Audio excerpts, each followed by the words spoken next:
بسم اللہ الرحمن الرحیم۔ السلام علیکم ورحمۃ اللہ وبرکاتہ۔ حضرت رفاعہ رضی اللہ تعالی عنہ بن زید کا قبیلہ اسلام۔ رفاعہ قبیلہ جذام سے تعلق رکھتے تھے۔ خیبر سے کچھ دنوں پہلے صلح حدیبیہ کے موقع پر اپنے قبیلہ کے چند آدمیوں کے ساتھ مدینے آ کر مشرف کا اسلام ہوئے اور حضور صلی اللہ علیہ وآلہ وسلم کی خدمت میں ایک غلام پیش کیا۔ قبول اسلام کے بعد کچھ دنوں تک قرآن کریم کی تعلیم حاصل کرتے رہے۔ حصول تعلیم کے بعد حضور صلی اللہ علیہ وآلہ وسلم نے ایک نام مبارک دے کر انہیں ان کے قبیلے میں تبلیغ کے لیے بھیجا۔ نام مبارک کا مضمون یہ تھا: بسم اللہ الرحمن الرحیم، یہ خط محمد رسول اللہ صلی اللہ علیہ وآلہ وسلم کی جانب سے رفاعہ بن زید کو دیا جاتا ہے۔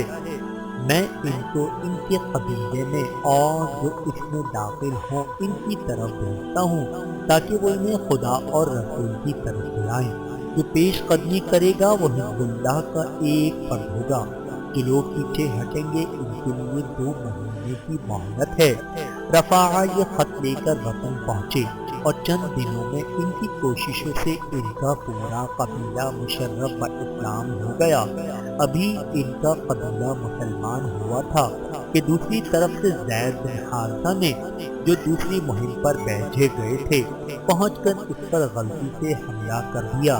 کچھ لوگ قتل ہوئے اور کچھ گرفتار۔ رفاعہ اپنے قبیلے کے وفد کے ساتھ حضور صلی اللہ علیہ وآلہ وسلم کی خدمت میں فریاد لے کر آئے اور وہ خط پیش کیا۔ آپ نے فرمایا جو ہونا تھا وہ ہو چکا، اب مقتولین کے بارے میں کیا کیا جائے؟ اس وقت کے ایک رکن ابو زید نے کہا قیدیوں کو رہائی کا حکم صادر فرمایا جائے، باقی جو لوگ قتل ہوئے ان کا خون معاف کرتے ہیں۔ اس پر حضور نے فرمایا ابو زید کی رائے بہتر ہے، اور حضرت علی رضی اللہ تعالی عنہ کو زید بن حارثہ کے پاس بھیجا کہ وہ سب قیدیوں کو رہا کر دیں۔